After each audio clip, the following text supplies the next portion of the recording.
Today's January 6th.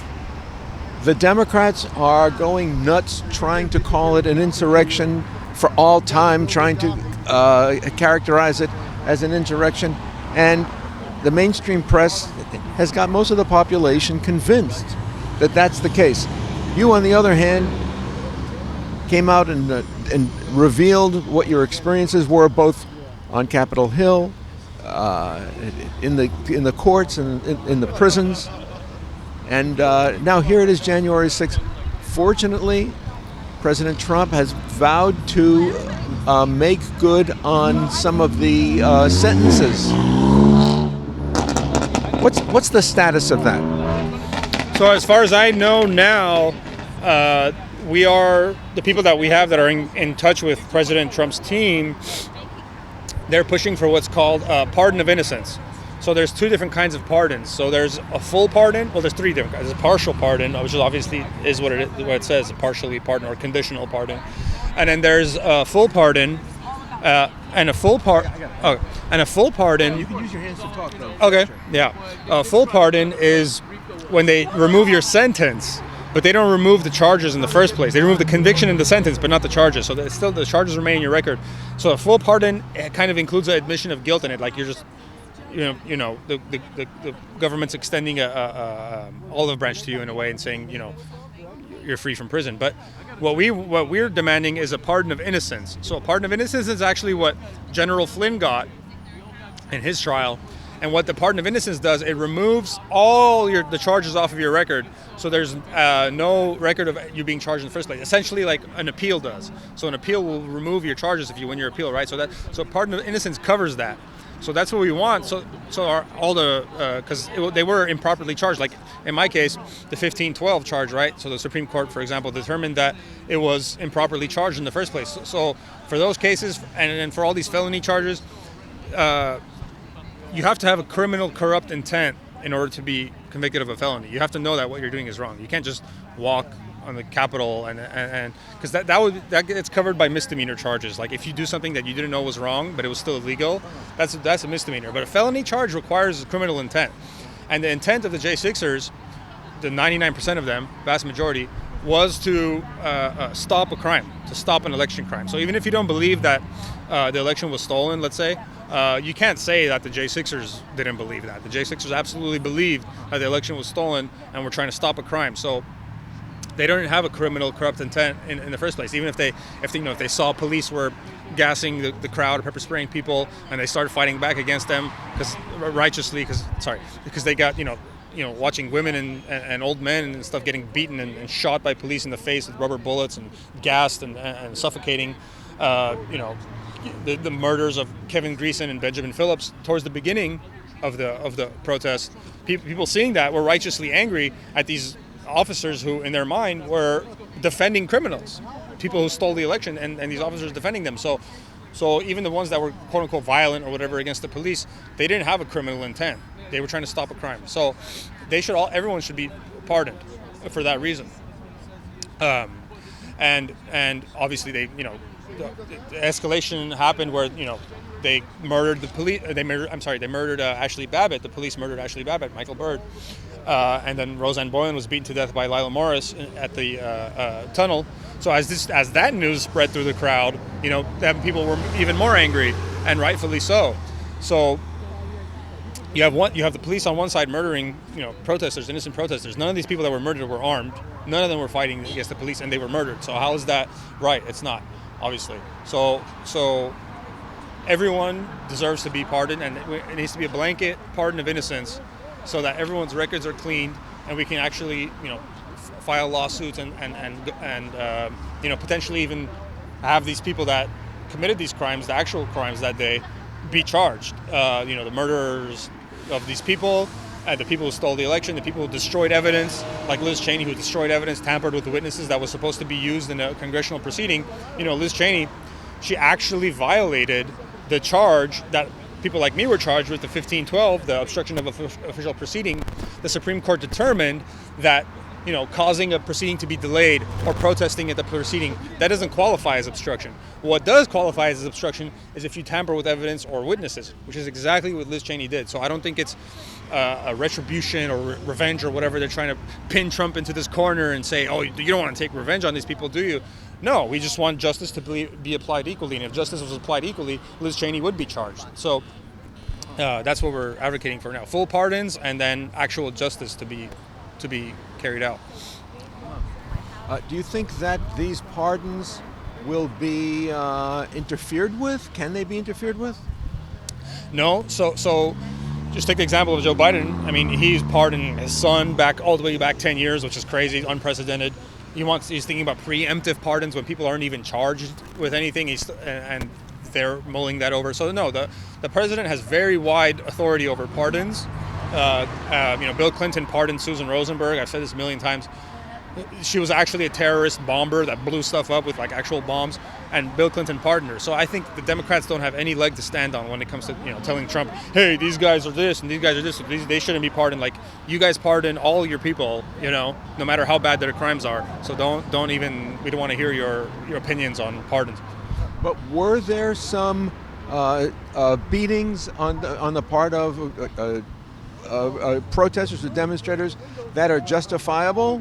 In other words, justifiable penal worthy? Not for felonies, because again, felonies require corrupt intent, which they didn't have. So maybe misdemeanors. I don't know. But there's no misdemeanors that really cover that. It would just be trespassing. But even with the trespassing, the problem is, so when the vast majority of the crowd, when we arrived there was no barrier. So people have to actually watch the raw footage, because in the raw footage you'll see the reason that the police retreated back into the Capitol building was because they kept officers like Officer Tao, who was actually disobeying his lieutenant when he did it, kept launching CS gas bombs into the crowd, and the gas would actually flow back onto the police line, and you can see that multiple times the police suffocating under the gas that they had launched. Okay, nice.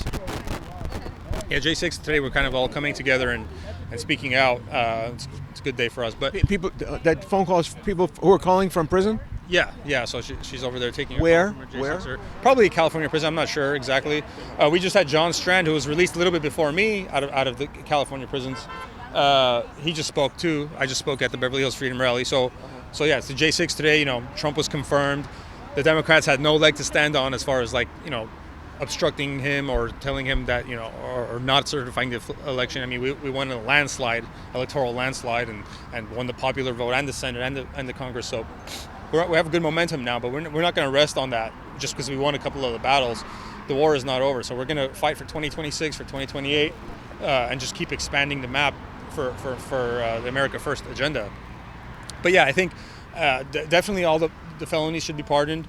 As far as the misdemeanor trespassing kind of charges, the issue with that is I didn't see any barriers. The police had already retreated into the building because they kept gassing themselves. So there was no indication that we couldn't be on that ground. And then, for example, when the police came to me and they said, we're evacuating out of the window, I immediately left and told the officers, I'm sorry, the only reason I jumped in was because of the gas bombs. Which the government didn't produce that evidence, which is a Sixth Amendment violation. But anyway, so we didn't know that it was restricted ground or whatever, which is also a spurious argument in the first place, because that's our building, it's the people's house. How can you restrict it from a lawful protest? It's absurd. But then also when we were finally actually instructed to leave, we left. I left immediately. But there was no loudspeakers that, before the DC police are supposed to use gas, they're supposed to notify the crowd 3 times, and they didn't have the infrastructure in place to notify the crowd. So all that violence that they committed was unlawful in the first place. They didn't follow their own policies as far as trying to get a crowd to disperse peacefully before using munitions. So even the trespassing charges, they don't really hold up either. Let's bring Kaylin in. Yeah. So this is Kaylin, my girlfriend. Without her, I would be lost. I wouldn't know where I would be right now. So she's been like a steady rock for me and supporting me. What's it like for you today? Tonight? Today, January 6th. Just feels like, oh my gosh, it's been 4 years of this. It feels like I'm super happy that he's out. It's celebratory this year. The last couple of years has been doomsday. But I hear that it's now going to become Patriots Day. So it's looking forward. You mean it's going to be a holiday in some states? They're talking about it. It should be a federal holiday, really.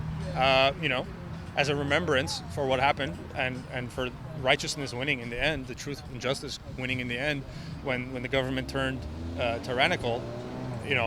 The Constitution held strong and came through in the end, and so it should be remembered as a good day for the country. And we should mourn always on J6. We should always mourn the deaths of the 4 people that were murdered by their own government. That it should be focused really around their sacrifice. Who are those people? It's Ashley Babbitt, Roseanne Boylan, Kevin Greesham, and Benjamin Phillips. All unarmed, peaceful protesters. Unarmed? Yeah, and murdered by their government for trying to redress their grievances, for trying to stop a crime, major crime against the country.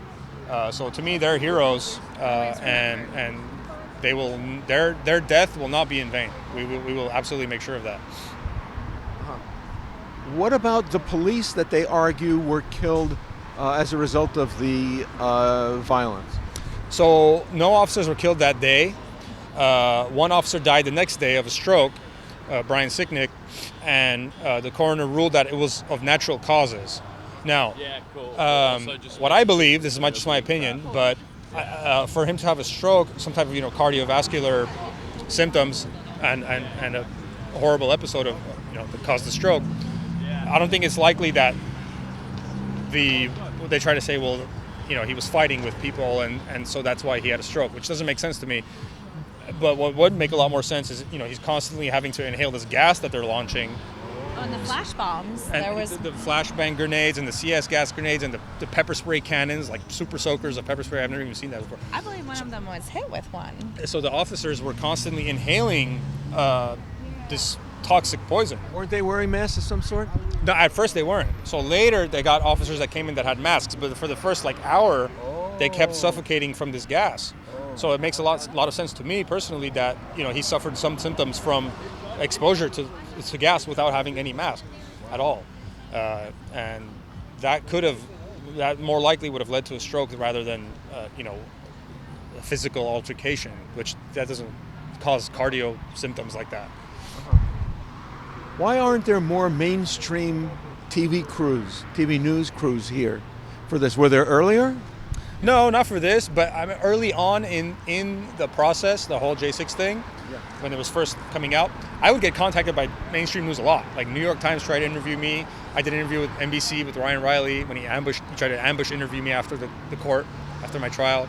You had these left-wing news people here in California that were trying to interview me all the time. And then that stopped. So after I did the interview with Ryan, and they saw they couldn't really make me look crazy. I was gonna say, doesn't that make sense then in the beginning that they would be able to mold the narrative? They got to you before anyone else did. So Well, for example, the horns guy, right? So they could make the horns guy. The shaman? Yeah, the shaman. They could make him look crazy or whatever. So they made a huge media deal about him. But a lot of us are pretty sober-minded individuals, patriots. They couldn't make us look bad, so they tried to, and then they couldn't, and then they stopped talking about us and pretend like we don't exist, because we kind of go against their narrative. Their idea is that this is white supremacists and these terrorists and these Nazis were trying to take over the government. That's kind of the media narrative that they're trying to produce. But when you actually talk to us, the vast majority of us, that narrative falls apart. So then they realize that now they only want to focus on people that they can make them look crazy. So that's why the mainstream media doesn't really talk to me anymore. Well, only you guys, only real journalists want to talk and get to the truth. The truth is inconvenient to the narrative.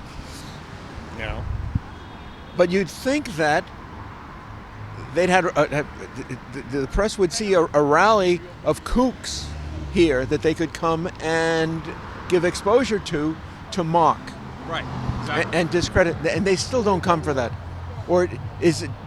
They used to. They used to, and they thought they could do that, but they realized all they're doing is giving the truth a bigger platform, which so they're shooting themselves in the foot. So they realized that we can't interview these guys because they're gonna out debate our own journalists, Without live on the air. We're not doing anything like without Antifa. It doesn't look bad. We're here, Right. as you said, speaking the truth and. Yeah, when Antifa would come and counter-protest, and then we would fight back against them, then they could just film us as if we're the violent people and show that. But they've lost steam. They don't know what thing to latch onto as their rallying call anymore. For the record, what was it that you did in the Capitol building that they found grounds to punish you with incarceration?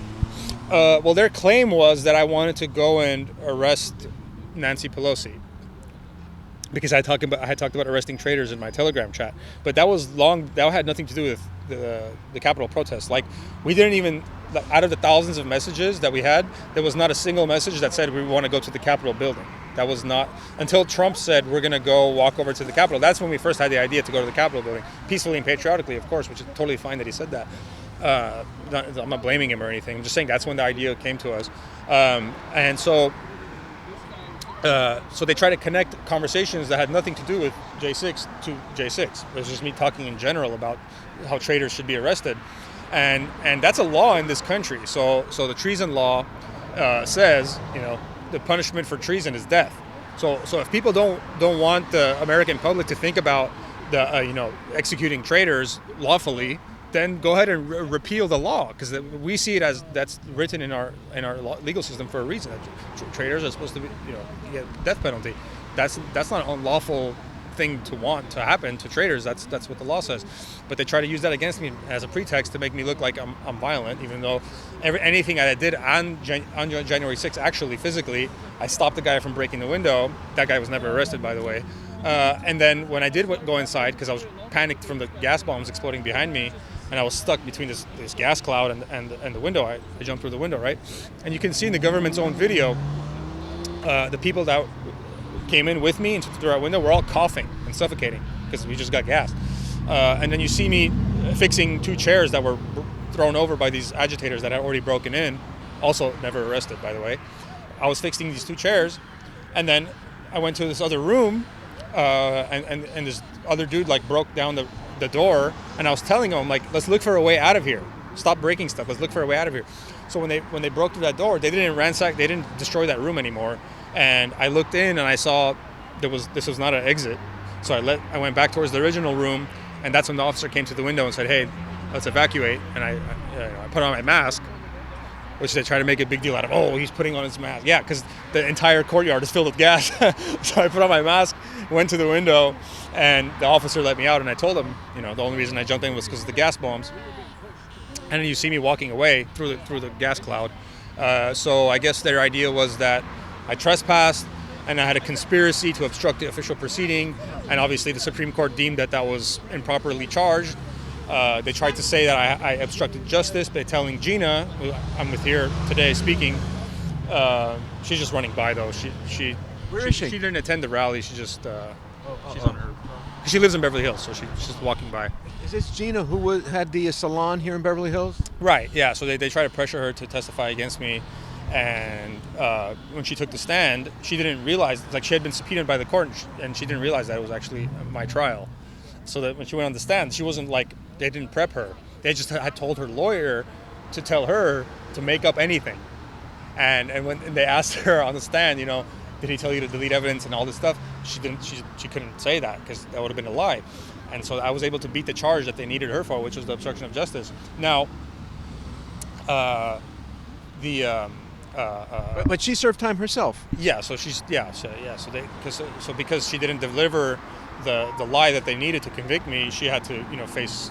Now she's going to trial. She rescinded her plea deal. Now she wants to go to trial, which is good. I encourage that because she's been wrongfully targeted as well. And I was going to say one more thing about that. No, yeah, that's it. That's Are you still doing the podcast? Yeah, so if you guys will check out the wearegoodmen.com or We Are Good Men on Rumble, You'll see the DC Gulag podcast. We're still doing it. We just interviewed Gina, actually. We're going to be interviewing more people. Yeah, Gabriel Garcia. We interviewed Kalen. Gabriel Garcia was a Proud Boy who's just might have to report to prison January 21st. Hopefully he's pardoned before then. So we're still interviewing J6ers, people in the J6 community, Jen Baker, and we're keeping it going because all these guys that got persecuted, these women, they need to have a voice, because mainly, like we talked about, mainstream media won't talk to us because everything we're going to say goes against their narrative. So we need to have our own media to get the word out. The GoFundMe page that you talked about in October, that page is not active anymore, is it? The name has changed now, so that the original link won't work anymore. Now it's GiveSendGo/help. Edward Badalian Legal Fund. So GiveSendGo/ Edward Badalian Legal Fund, because I'm free now, but I'm still in debt for all this. I paid like $80,000 to these lawyers, so I had to take out loans and give up, spend all my savings. So if any little bit helps a lot. What's that?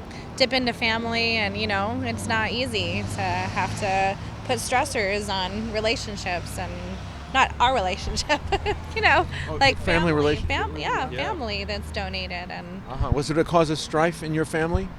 I mean, and then there are people who couldn't give, and then that causes strife, and not on our end, just in general, In a lot of families, like I'm glad that my family was very supportive of me. They're almost all pretty much all conservative. We have little disagreements here and there, but we didn't, break apart. Like some families really were super affected by this persecution. There's people that were turned in by their ex-wife, or they were turned in by their own son. People in families that have a lot more political disagreements. These persecution tore them apart. So all that damage that these people have done, that we have to get restitution for all of that. So either I hope, or both. There's some bill passed, because they happily funded these prosecutions when it was happening. They gave the FBI actually more money to keep going with it. Who happily funded? Congress did. But I think now that we've taken back to Congress, I hope that they pass some kind of restitution bill for J6ers, because we can afford to spend hundreds of billions of dollars overseas, but we can't afford to make our own citizens whole. Come on. And on top of that, I'm advocating for Trump's DOJ to file a lawsuit, a real DOJ lawsuit, because we have lawsuits going right now, but they're not too well organized. So we need one that comes straight from the top, to really actually get this real justice done. Because one of the ways that they hurt us was not just stealing our time and our reputations, but they also took a lot of our money in the process, right? So all that stuff needs to come out of the pockets of the people who did this damage. Matt Graves, Liz Cheney, Kinzinger, all these people that lied and in this persecution and destroyed evidence, like Liz Cheney, all those people, the corrupt judges, the corrupt prosecutors, that they should have known. The Supreme Court, the justices are educated in the same law as the prosecutors. They all went to the same law schools. The prosecutors know that they're improperly charging the 1512. They know that, The Supreme Court justices aren't uniquely masters of the law that these prosecutors are not privy to. They are privy to the same legal teaching. So they should have known. They absolutely should have known that they shouldn't have made that charge. So they are liable for false imprisonment. And in general, we could have owned a house by now, or started a mortgage. It's the opportunity cost. Yeah. So all that time that's taken from you, you could have been working and making money, and all that is taken away from you. So that goes into the damage calculation as well. So it's the direct damages like legal fees, fines, and then psychological damage, emotional damage, physical even damage, and then also lost revenue, opportunity cost. So all that gets calculated in there, and the total for the 1,500 people that were persecuted, it's actually in the billions. So somewhere between 5 and 10 billion, I think, would actually make people whole again. All 1,500 families, and all the families that were affected too. There's thousands of people. How about a conservative socio-political groups like Turning Point or American Freedom kinds of things that you've been involved with? I was with the Young Americans for Liberty. I did activism for them. I was trained a little bit, not too much, but a little bit at the Leadership Institute. And I was supposed to start my own thing related to theirs, but I didn't at that time, years ago. Now I kind of go back and forth. We have our own podcast now, the We Are Good Men thing, and we kind of interview people from all over, like Patriot Mail Project, Condemned USA, which is Trennis Evans, John Strand. We're talking about having him on the podcast. So we kind of know people from all the different organizations. If anything, I'm probably more like locally involved than you are now, and I wasn't before. Yeah. So but that's the consequence of me having to advocate for him was to join, our local CRA or. Yes. Yeah. Ironically, this is something that you didn't have you kind of got dragged into it, but how do you feel about it now? I mean, do you feel like you're at the end of the tunnel? No, I don't feel like I feel not that I'm in the tunnel. I just kind of feel like I am deeper in this than I have ever been, and it's not a negative thing. It definitely taught me a lot. I am connected to so many people. And I'm going to use it for good. I'm going to, take what they did to me and use it for good and, try to join my neighborhood council or my city council eventually and, start small. What was your occupation before this took your attention? Well, technically, I still am a nanny. I take care of 2 girls and I have for 4 years. So in my free time, I do all of this. That's one of our biggest issues for our movement in general is like everybody, has businesses, has jobs. They can't really dedicate their full time to political activism. Like on the left, there's a lot of people who are full-time paid activists. We don't really have that as much, which I think needs to change as yesterday. Trump needs to get that thing going because there's only so much we can afford, like as regular people, to keep this movement going. Right. Well, people think or may think that because President Trump is taking over the White House, is it bringing administration?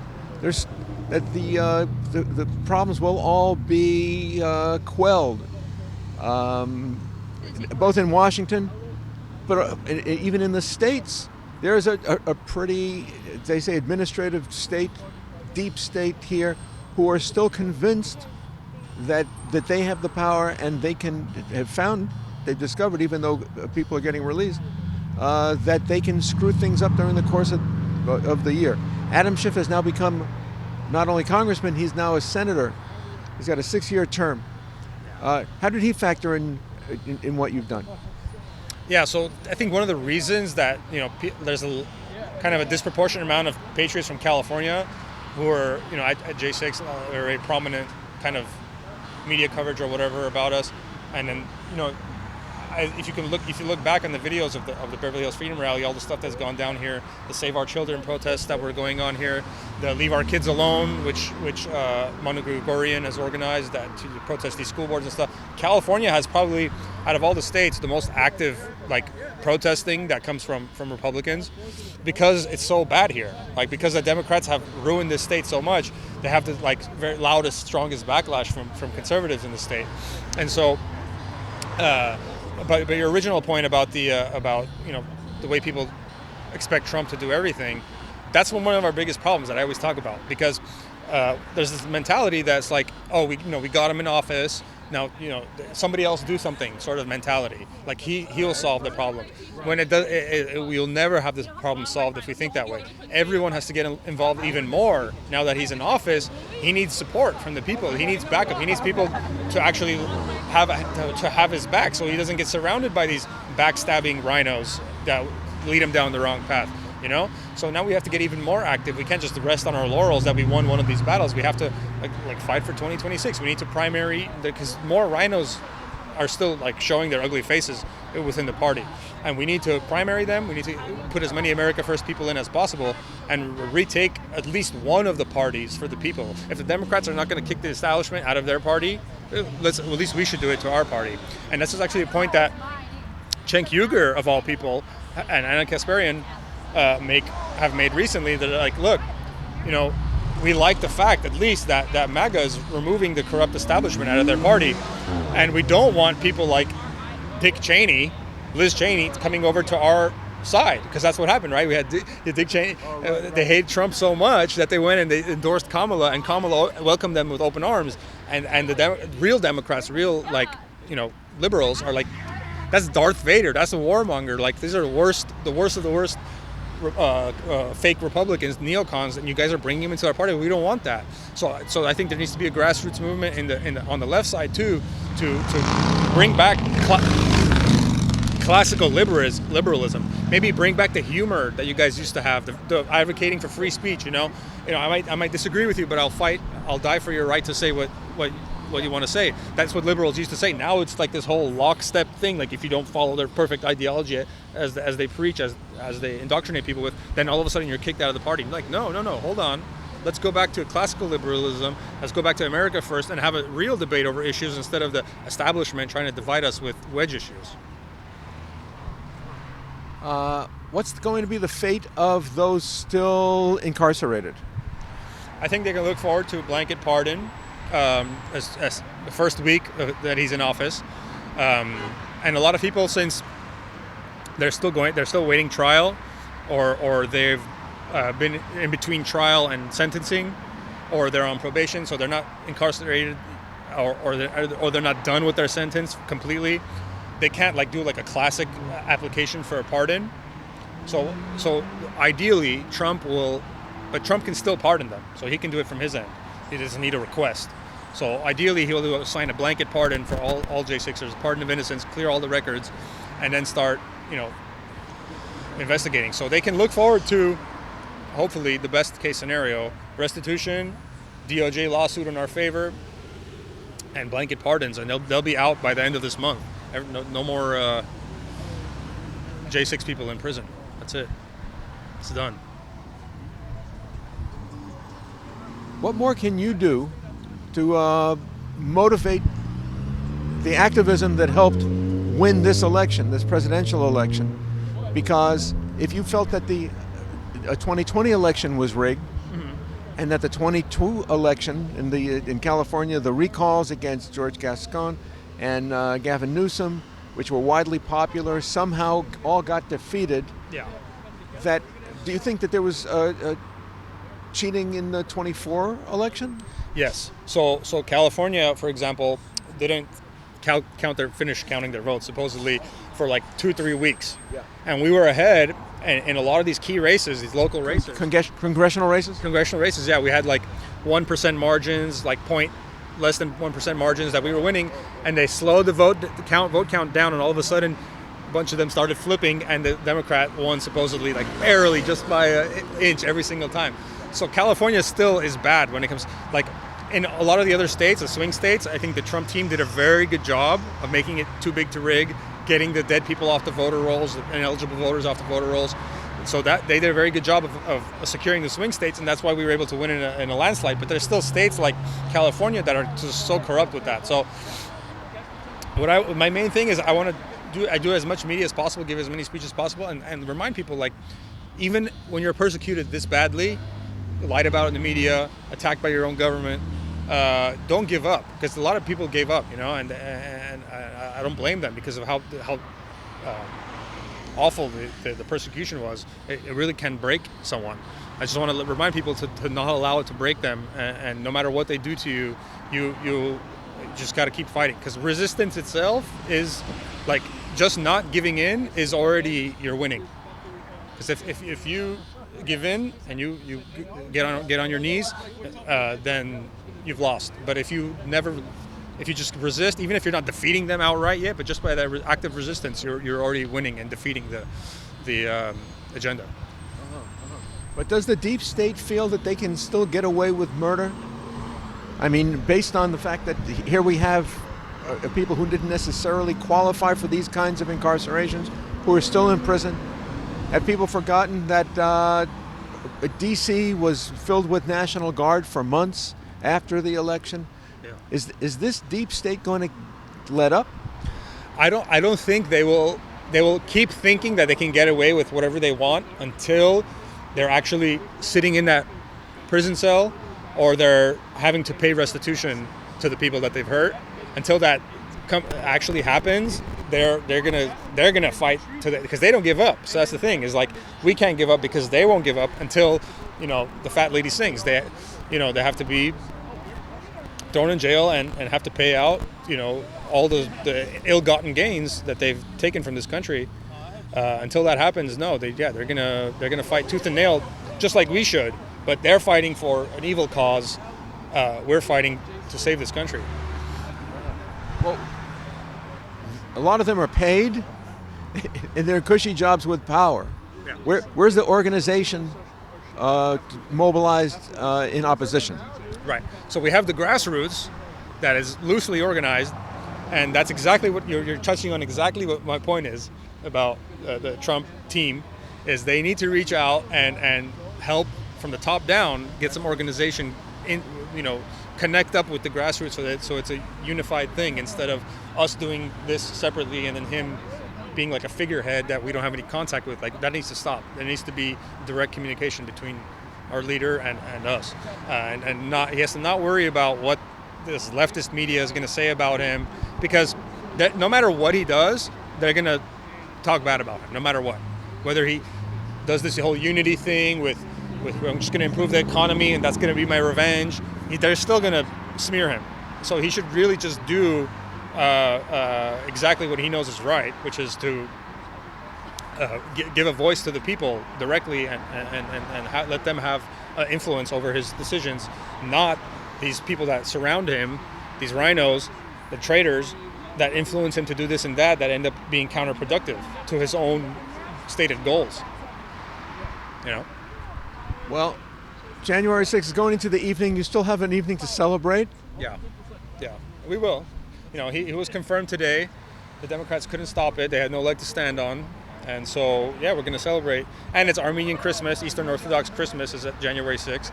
It's and it's Patriots Day now, as we've declared it. And he was confirmed today, so it's a nice trifecta of things to celebrate. How do you celebrate Armenian Christmas? Do you go to church? Yeah, you go to church, or it's pretty much the same as Christmas, but it just doesn't have as much of like the Yule stuff that was adopted from Eastern Europe by the Romans, and doesn't have the Saturnalia thing to it, which is why that's on December 25th, because the Romans took the Christian holiday, the Yule holiday, and their own Saturnalia, combined it all into one, and created this the December 25th Christmas. But the Eastern Orthodox retained the old original Christian Christmas. So they call it the Epiphany now, but that's what Epiphany is? right, Yeah. but really that's when we believe that Christ was born, not on Saturnalia. Well, congratulations on coming out here, obviously on getting out. Yeah. And coming out and getting the story about what occurred to you, what you endured, and what people are still enduring as a result of the corruption Yes. in this system that we now have maybe at least 2 years to try to eradicate and rectify, huh? Absolutely, yeah. We cannot lose this momentum. This momentum that we have now, we have to capitalize on it and get the agenda done to bring America back on track and set it up for the future. So the next president, and next president, and next president, we just keep going, because we're fighting like a 100-year or plus corruption of this country ever since the Federal Reserve was created and before. We need to undo all of that, because America's a shining beacon of hope in the world, and we need to restore that as a place that's morally righteous, that does the right thing, that respects people's natural rights and God-given rights, and not fall into this tyranny that other countries have fallen into over the years. We have to be the righteous country, and it's going to take a while to get back to that, but we will do it as long as we don't give up. So don't give up. Keep fighting. And yeah. And stay connected. Yeah, organize more. I've been saying this since 2020. Get involved in your local politics. Get involved. Start your own groups. Communicate. Do podcasts. Create your own shows. Create media to counter what the deep state does. Counter what the propagandists in the government have set up. We need to fight it on all fronts. If you're a doctor, do research on COVID. Get the truth out there about COVID. Get the truth out there about the poisons in our air, food, and water. Do more research. The studies you do on that, the better. If you're a lawyer, help defend people that are being wrongfully accused, whether it's J6ers, the pro-life protesters, people that are being persecuted by the government, the federal government infiltrating Catholic churches, all that stuff. You can take legal action against all that. You can file lawsuits in favor of pro-America First causes. So in every walk of life, you can do something to help this country, and don't be asleep. Wake up out of this propaganda that they have us, hypnotized under, and fight for your rights.